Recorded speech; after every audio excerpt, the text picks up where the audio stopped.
Okay, welcome back. Right, let's do a tutorial on wrapping reverbs. Basically what that means is we take an audio file, apply reverb to it, cocoon it in another reverb, and then cocoon that in another reverb.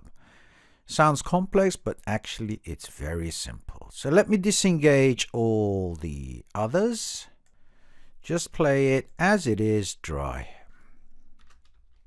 Torn, tempted by the prize, still up near dawn, young but behind. Now let's apply the first reverb, and this time, instead of using it as a send, I'm using it as an insert.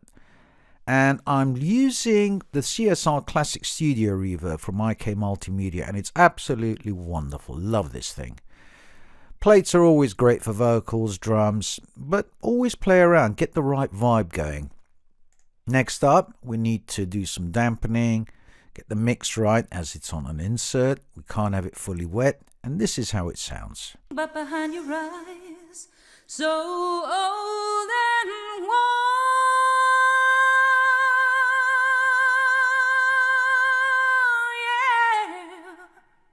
Here I've left this sort of floaty reverb just behind the vocals a little. I've not worked too much with things like the pre-delay because right now I want it to go in wet, then I want to shape it with the other two verbs. Right, let's go into the second reverb, which is Antoni's wonderful PSP 2445, which if you watched any of my other videos, you'll know I absolutely love this one. And this one I've added some pre-delay.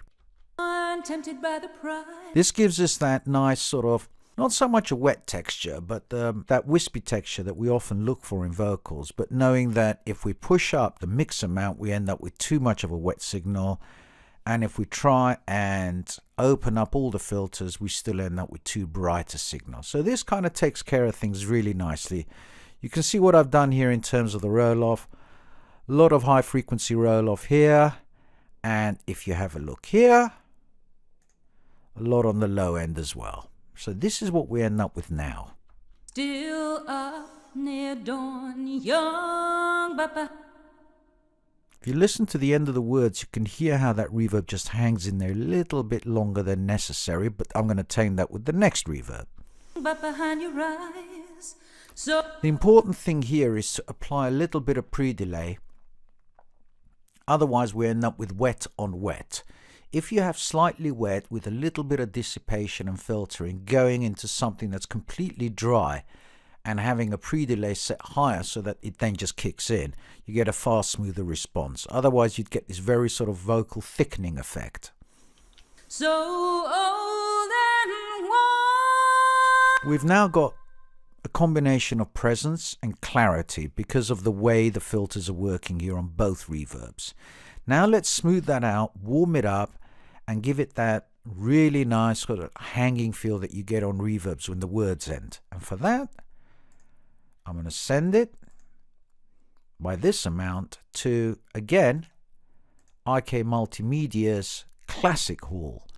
Now, this thing is absolutely lovely. I can't recommend these products enough by IK Multimedia. I think they've really won with the max range of products, and these plugins are pretty much my go-to plugins now. If you've read my latest book, Mix Bus Strategies, I think in the last 3-4 chapters, pretty much all I'm using are the IK Multimedia stuff. Really, really good stuff. Right, this is how it sounds now going through the third reverb, but look at what I've done here in terms of not just dampening, but the pre-delay.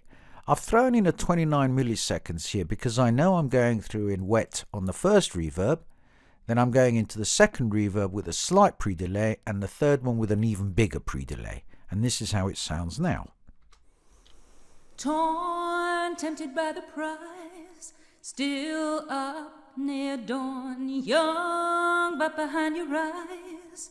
So what we've done is we've maintained the presence of the vocal, so there doesn't seem to be any smearing of any sort. You're not losing any other power from the low end, mid-range, or the high end.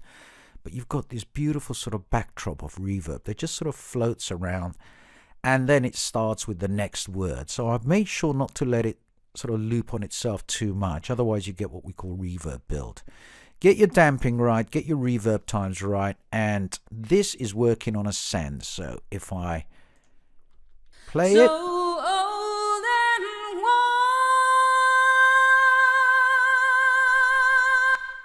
Even if I extend the send to a high amount, you still don't get that drenched wet reverb effect. Torn, tempted by the prize, still up near dawn, young but behind your eyes. So, and this is called wrapping reverbs. We wrap one reverb into another, into a third. I've quite often done this with delays, whereby I send a delay to a reverb and then feed the reverb back into itself, so I get that sort of denser reverb vibe. It's a really, really great way to treat things. Just be very wary of your pre-delays. Your reverb decay times are most important filtering. You can get away even if you have sort of slightly errant pre-delay times, but the filtering will take care of all your smoothness. That's it. Quick one, just wanted to show you what this is, and then in the next tutorial we'll go in and start shaping each and every reverb.